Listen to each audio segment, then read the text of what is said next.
Good morning and welcome to Wednesday.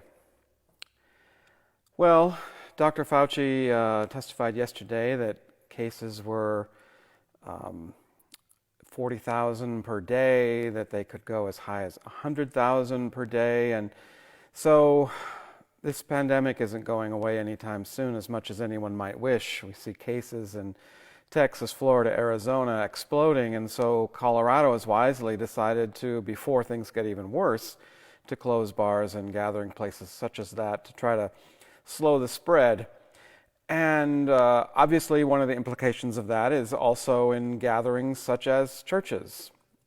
Church gatherings are not going to happen again anytime soon, and we already knew that. But we could look at that on one hand as that's really sad, or we could really look at this again as this unprecedented opportunity to ask fundamental questions like, what is the purpose of the church? And would we ask that if we were not in the middle of this great pause?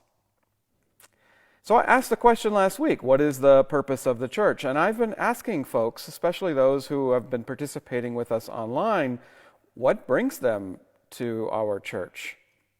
I know that for some of our own members, they're looking forward for the opportunity in the future to continue to have the access they have at home. Maybe it's because of mobility issues. It's when their toddler takes their naps on Sunday mornings, summers in the mountains, and there's lots of reasons why having an online option is attractive, but it's probably not why we would be looking at expanding our church ministry to an online or digital platform, although that's really important. But so again, what is the purpose behind that? What is the purpose of the church if it's digital now and into the future? And you know, one of the traditional ways I grew up thinking of church and its purpose is to spread the good news of the kingdom of God. And maybe that needs some translation in our world today. Maybe it needs some translation for progressive Christians. And how I understand it, the kingdom of God, is we're all seeking this world that is open, inclusive, just, and compassionate. Those are 4 words that we started using immediately after the election of Donald Trump nearly 4 years ago. We seek a world that is open, inclusive, just, and compassionate.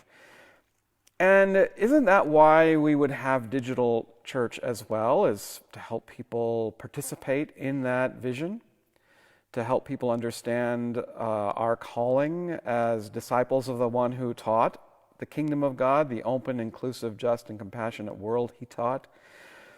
So going forward, it's a reminder to me, every article I read, every webinar I attend, what are we doing with this information about how to be digital church when we can't be local? We should continue to remain grounded in our reason for being a church, and that is, if you want to use the language of, we're trying to spread the good news of the gospel or the kingdom of God, or we're really, as followers of Christ, trying to bring into being a world that is open, inclusive, just, and compassionate. Now, why would somebody join us to do that? Well, as one of our participants said, we live 2 hours from the nearest progressive church. We have found Park Hill to be a place where we can put our theology, we can hear our theology articulated and encouraged. Somebody else described, they live in New Mexico, as this being a place of refuge. They're seeking refuge from the options they have available. I asked you last week, what is the purpose of the church? And perhaps I would add to that, how does Park Hill help you in that pursuit of a world that is open, inclusive, just, and compassionate?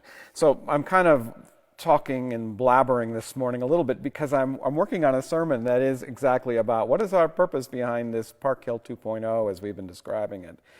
And always trying to remind myself and others perhaps as well as of the purpose of our doing this is this world that Jesus taught, that is open, not closed. It is inclusive, not exclusive, just, and boy do we know more about that, and compassionate in total contrast to some of the priorities we're hearing. So, sorry for my little babble, but these are my thoughts going forward. I'm trying to put them into words, and I appreciate your being on this journey with me. And truly, I would appreciate your continued reflection on what we are doing, and pray that you have a good day. Bye.